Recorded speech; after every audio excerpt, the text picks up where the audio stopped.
ভালোবেসে একটা শ্রেণীকে তো মানুষ সাকিবিয়ান বলে ডাকে। I love Shakibians.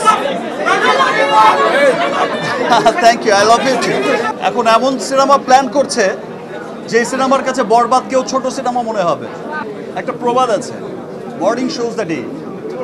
আমরা যখন দেখি একটা সিনেমার ওপেনিং দেখি, একটা সিনেমার কিছুদিন রান যখন করে, তখন কিন্তু সেটা বোঝা যায় যে এটা কি লং রানের ঘোড়া হবে, এটা কততে গিয়ে ঠেকতে পারে, কোন জায়গায় গিয়ে পৌঁছতে পারে।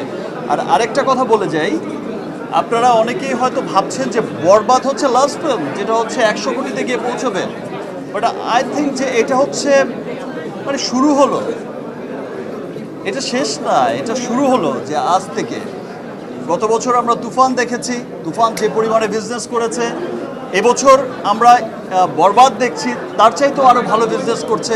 আগামীতেও যে সিনেমাগুলো আসবে ইনশাআল্লাহ, সেই সিনেমাগুলো তার চাইতেও আরও অনেক বড় বিজনেস করবে। আমি আপনারা একটা বিষয় লক্ষ্য করলে আমাদের পার্শ্ববর্তী দেশেই দেখবেন যে তাদের বড় ইন্ডাস্ট্রিতে এক সপ্তাহে 100 কোটি টাকা সেল হয়েছিল, সেটা ছিল তাদের কাছে বিরাট বড় ব্যাপার তৎকালীন সময়, এবং তারা খুব এক্সাইটেড ছিল এই 100 কোটি টাকার সেল নিয়ে। বাট যারা হচ্ছে মেকার ছিলেন, যারা হচ্ছে 100 কোটির ক্লাবে নিয়ে গেছেন, তাদের টার্গেট কিন্তু সে 100 কোটি ছিল না, তাদের টার্গেট 1000 কোটি ছিল।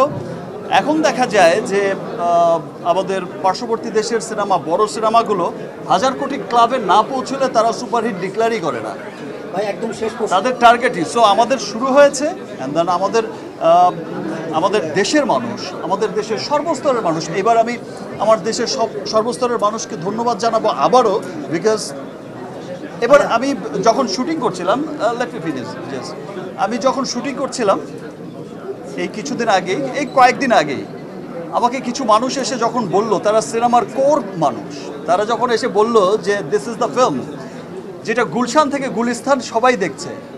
প্রথম কথাটা বুঝিনি, গুলশান আর গুলিস্তান কোথায়? দুই জায়গায় তো সিনেমা হল নেই, গুলশানও সিনেমা হল নেই, গুলিস্তানও সিনেমা হল নেই। বলো ভাই, ব্যাপারটা ওই রকম না, মানে গুলশান টু গুলিস্তান মানে সব শ্রেণীর মানুষ। সেটা যেমন আপার ক্লাস যেটা বলছে তারা, গুলশান মিন্স আপার ক্লাস বোঝাতে চেয়েছে, আর গুলিস্তান মিন্স একটু সাধারণ মানুষকে বোঝাতে চেয়েছে, আমাদের মতো নর্মাল পিপলকে।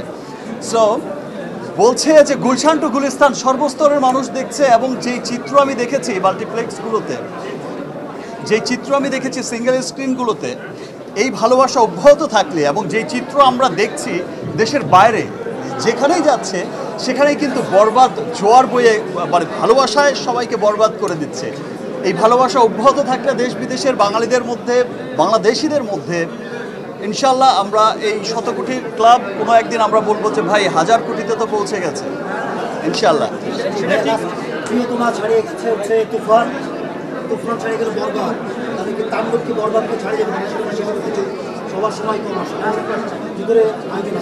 আমরা তো আশা তো করি যে ছাড়িয়ে যাবে, এবং এই যে বরবাদ প্রডিউসার অ্যান্ড ডিরেক্টর, এই টিম কিন্তু এখন এমন সিনেমা প্ল্যান করছে যে সিনেমার কাছে বরবাদ কেউ ছোট সিনেমা মনে হবে।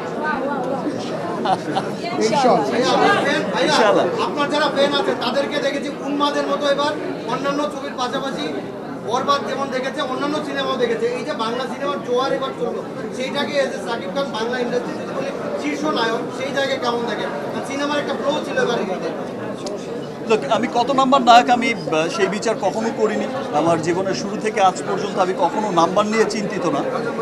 আমি কাজ করে যাই আমার দেশের মানুষের জন্য, আমি কাজ করে যাই যারা আমাকে ভালোবাসে, মন থেকে ভালোবাসে, যারা আমার সব সময় আমার সুখে দুঃখে আমার পাশে সব সময় থাকে। ভালোবেসে একটা শ্রেণীকে তো মানুষ সাকিবিয়ান বলে ডাকে। I love Shakibians. Thank you. I love you too. I love you too. I love you too. So, inshallah.